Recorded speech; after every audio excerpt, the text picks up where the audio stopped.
Welcome back to another video. In today's video, I'll show you how to withdraw money from OANDA 2026.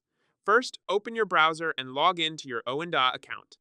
Once you are on the dashboard, click on Manage Funds. From there, select the Withdraw option. Next, choose the account you want to withdraw from, such as your primary trading account.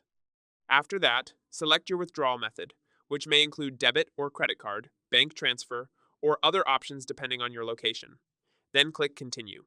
Now enter the amount you want to withdraw and provide the required payment details. For example, if you choose a bank transfer, enter your bank account information. If you choose a card withdrawal, confirm the saved card details. After filling in the information, click Continue. On the next page, carefully review all the details, and if everything is correct, click Confirm to submit your request. Once submitted, OANDA will start processing your withdrawal. Card withdrawals usually take a few business days, while bank transfers may take a bit longer depending on your bank. That's it. That's it. If you found this video helpful, don't forget to like and subscribe.